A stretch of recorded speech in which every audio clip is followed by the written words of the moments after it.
Өзүнүн канынан жаралган кызын зордуктагандар бар экен. Өзүнүн канынан жаралган кызына көз арткан аталар бар экен. Текшергенде эле айтты. Бул кыз мурда эле ошондой болуп калыптыр. Бул деген Мурда эле зордуктаган. мурда эле зордукталган. Силер билбей жүргөнсүңөр деди. Анан мен ошол жерден өзүмдү жоготуп, аябай жаман болуп, анан тиги судмед эксперт эмне деп сүйлөп атса деле жооп бере албай калып атпаймынбы? Анан ошодон бери анан өзүм жоготуп атам. Азыр эмне болуп атканын деле билбейм. Кандай эне чыдай алат мындай кордукка? Өзүм оронгон кызмын. Мага өз атам ыдык көрсөттү дейт. Кармалады дейт, зордуктагысы келди дейт. Атамды аябай катуу жаман көрүп калдым. Ата деп айтканга оозум барбай калды. Эмне кылсам болот? Буюрса мен турмушка чыгып кала турган болсом, сиңдиме кыжаалатмын. Ага да ушундай мамиле кылып койбойбу деп. Ассаламу алейкум, урматтуу мекендештер. Амансыздарбы? Видеодо көргөндөй, өзүнүн кызын зордуктаган аталар бар экен. Кудай сактасын. Кудай сактасын. Биз мурда угат болчук. Атасы бир аз катуураак урушуп коюптур. Атасы уруп коюптур. Атасы бакпай коюптур. Атасы таштап кетиптир деген сөздөрдү угат элек. Тилекке каршы акыркы учурларда атасы зордуктап коюптур деген сөздөрдү угатабыз. Урматтуу мекендештер, Москва, Казакстан кирди чыкты маселеси пайда болсо, анда биздин элдерибизге байланышыңыздар, силерге жардам берет, аман-эсен түз жетип алыңыздар. Урматтуу мекендештер, амансыздарбы? Белес парты барыңыздар билесиздер. Бул парттын проценти болгону 1% туугандар. Парковый самозанятый болуп иштесеңиздер болот. Жана ошондой эле азыр жакшы бир жаңылык чыгаптыр, ушундай электрондук путевой лист. Бул путевой лист официалдуу. Любой жерде өзүнүн юристтери бар, жооп берет экен туугандар. Анан любой документ, кисар, таксигерет документтер бүт баарын жардам берет. Мен атыман келип ушул партта иштесеңиздер, 1 жуманын ичинде силерге 1000 рубль балансыңызга салып берет туугандар. 1% Белес паркында. Кудай сактасын. Мен бул сөздү айтып атканда канчалык жиркенип айтып атканымды сиздер элестете албайсыздар. Канчалык жиркенип ушул сөздү айтып атам. Ар бирибизде кыз бар, ар бирибизде карындаш бар, ар бирибизде эне бар, апа бар, ар бирибиздин бир тууганыбыз бар. Пайгамбарыбыздын өтө көп кыз балдар тууралуу хадистер келген. Пайгамбар алейхиссалам айтты, кимде ким 3 кыздуу болуп, 3 кызга жакшы тарбия берсе, илим берип, билим берип туруп, ошолорду жакшы жерге узата турган болсо, булар бейиши деп айтты. Дегенде 2 кызы барлар таарынып калды, 2 кызы барларчы дегенде 2 кызы барлар дагы мына ошондой деди. Андан кийин жалгыз кызы барлар мурчуюп калганда, 1 кыз болсо дагы ошону тарбиялап өстүрүп, дини жакшы тарбия берип, жакшы окутуп, билим берип, аны жакшы турмушка бере турган болсо, бул дагы бейиши деди. Бирок 10 эркек бала өстүрүп, 10 аял алып берип, анан той кылсаң бейиш деген жери жок экен да. Демек кыз бала төрөлгөндө сүйүнүш бир гана ислам дининде айтылган. Силердин ар бириңер төрөлгөндө силердин үй бүлөгө сүйүнүш келген. Кыз бала тууралуу пайгамбарыбыз өтө көп хадистерди айткан. Эми бул жиркент ишти кылган инсандарга мындай хадистерден эмес, жөн гана сөз сүйлөсөк. Мисалы үчүн, ар бир адамда өзүнүн бир адамдык сапаты болуш керек го. Биз адамбыз го. Бизди акылыбыз менен жаратты го. Өзүнүн кызына көз аткандар бул айван эмес го. Айван дагы бул нерсени кылып айтат го.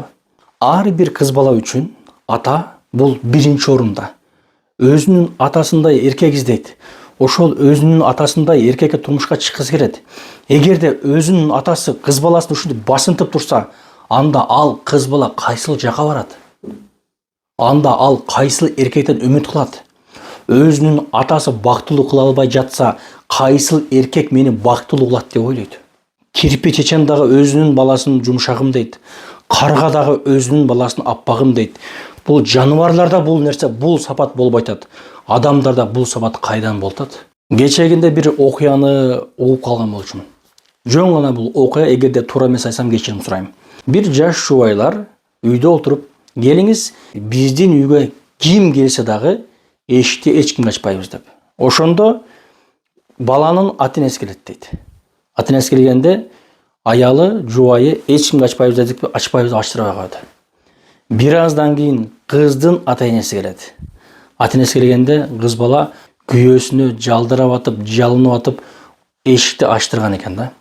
Анан ошол күйөөсү бир күнү кыздуу болуптур. Ошол жубайлар бир күнү кыздуу болгон экен, өтө бир сүйүнгөн экен. Сен уулдуу болгондо мынчалык сүйүнгөн эмес элең деп достору сураптыр да. Неге кыздуу болгондо мынчалык сүйүндүң деп. Ошондо жанагы дос айткан экен. Досум, бул кыз Кудай буйруса мен үчүн өзүнүн үйүнүн эшигин келечекте ачат деп жооп берген экен. Assalamu alaikum урматтуу мекендештер, амансыздарбы? Караңыздар, бул жерде көртасыздар тугандар, Кыргыздын улуттук суусундуктары, борсоктор, пирожкалар. Эгерде сиздер Москва шаарында той кылсаңыздар, ушундай фуршет заказласаңыздар болот экен тугандар. Той башлар алдында, тойкунага кирер жерде ушинтип сиздерге борсоктор жасап берип, мына ушундай караңыздарчы тугандар. Сонун, мына жерде көртасыздар. Полный, любой нерсе бар. Тойдун башында фуршет экен тугандар. Кыргыздын суусундуктары, даже мынандайлары мен коет көртасыздарбы? Жана мына нерсеге көңүл бурсаңыздар, аккалпак. Бүгүн могу жерде Москвага бурап болуп аткан болчу, ошого мындай алып жасап келип тур, сонун кылып. Той кылсаңыздар, мисалы үчүн ушул жерге өзүңүздөрдүн атыңыздарды жазасыздар. Жентек той болсо жентек той, үйлөн той болсо үйлөн той, этно фуршет кенч. Бүт продукта өздөрүнүн. Мына бул жерде көрүңөр. Просто тоюңуздардын көркүн ачат. Чалгыла, заказ бергиле, барып алгыла. Бул жердеги айта турган максат, урматтуу мекендешим, урматтуу ушундай инсандар, кыз баланын даражасы бийик. Кээде бизге ушундай смстер келет. Жардамга муктажмын, күйөөм жок, 3 балабыз менен. Күйөөңүз кайда? Күйөөм бизди таштап кеткен. Ошол мен кээ бир эркектерге айтат элем да. Ошол алгыча алтыным, сүйүктүм, асмандагы айды алып берем дейбиз. Алгандан кийин өзүбүздүн билгени болуп калабыз. Молдо ортодо нике окутуп атканда дагы сурайт. Бул кыз сенин аманатың. Аманатка кыянат кылба. Ушунун жеп ичкени дагы, ушунун керек болсо кийими дагы, бүт нерсеси сенин мойнуңда. Ошол нерсе сен макулсуңбу? Сөз бересиңби дегенде биз эмне дейбиз? Ооба, сөз берем дейбиз. Үйлөнгөндөн кийин эле ушундай акыбал. Эми бул кээ бир эркектер бардык эмес, ушундай аялын жакшы караган эркектер бар. Никеде эркек өзүмдүн никеме кабыл алдым дегенде ушу маанини туудурат. Мен бардык кажетин, зарылчылыктарын, өзгөчө айтканда турак жайды, кийим кечесин, тамак ашын жана калың махрин беремин. Ушул нерсенин бардык жоопкерчилигин өзүмдүн никеме кабыл алдым деп айтып. Демек эркектердин мойнуна Алла Таала милдеттүү кылып койгон, аял алгандан кийин бай өзүнө жараша, кембагал өзүнө жараша. Аялын кийинте турган, тамак бере турган, өзүнө жараша болуш керек. Эркек аялына жакшы сөз сүйлөгөнгө милдеттүү болот. Эркек аялдын акысы. Сенден жакшы сөз уккан аялдын акысы. Ал жакшы сөздөр тандап сүйлөшүң керек. Мен ушундаймын деп эмес. Ага жага турган сөздөрдү тандап сүйлөшүң керек. Сенден келип турган жит, сенин сакалың, мойлоң бардыгы аялыңа жага турган болуш керек. Эгерде фигураң жакпаса, анда фитнес-клубка барып машыгышың керек сөзсүз түрдө. Кээ бир эркектерге айтат элем да. Үйлөнбөйсүңбү, олуңан келбейби? Анда аялды не кыласың кыйнап? Балким ошол аялды башка эркек бактылуу кылышы мүмкүн эле го. Просто кээде жүрөгүң эзилет ошондой аялдар көрүп алыпчы.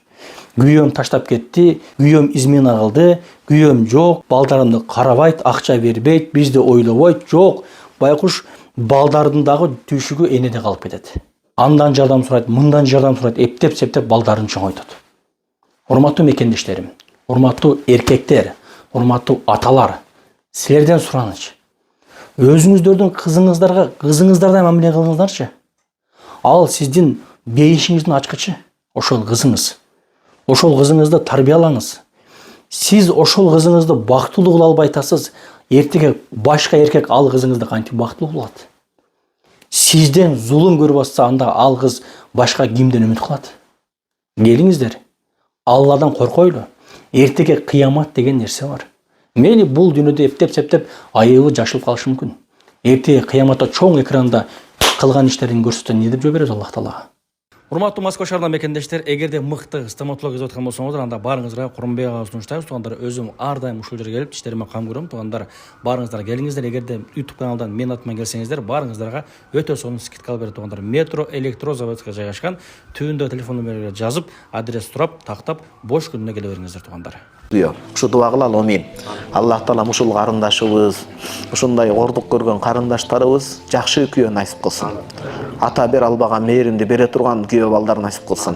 Иншалла Кудайым ушул дүйнөдөгү кыздарды жалпы кыз экен. анын ичинен мусулман кыздарды, анын ичинен биздин Кыргызстанда кыздарыбызды Аллахым кордуктан, зордуктан өзүң сактагын. Bir үй бүлөдө bir нике менен бактылуулуктан гана көз жаш агып, жакшы өмүр кечирип кетүүнү өзүң насип кылгын. Аллахым баарыбызды, кыздарыбызга, балдарыбызга, албетте өзгөчө кыздарга жакшы ата-эне болууну насип кылгын. Аллахым биздин батабыз менен bir турмушта жакшы өмүр кечирүүсүн насип кыл. Рахматке архамар рахимин. Ыйлап келет. Жүрөгүң сыгылат. Алар менен билгизбей кошуп ыйлап аласың. Унчалык майдаланып кетип атабыз биз түшүнбөйм да, эркектер беделдигинен кетпеш керек да. Аябай оор тагдырлар керек. Жөн ошо көбүнчөсү жеңил ойлуулук, төшөктүн рахаты бул кичине бир нерсечи бизди тозокко киргизбесин туугандар, эркектер. Мындай эле сүйлөшөлү ачыкча. Бир кичине нерсенин айынан билесизби, кабарда эң биринчи ошол чирейт. Эң биринчи чирей турган ошол. Нажаса тыпылас чыккан жер биринчи чирейт. Моргто иштегендерден тастап сураш керек. Эми ошол нерсе үчүн бир кечирип коюңуздар, бул нерсени айткан үчүн мен кечирим сурайм бардыгынан. 10 мүнөттүк рахат үчүн, арам рахаттын артынан ушунча бактыны чачып албаш керек да. Чыдаса болот адам, дуан айтат, башка болот мисалы. Ошонча бакытты алмаштырып албаш керек.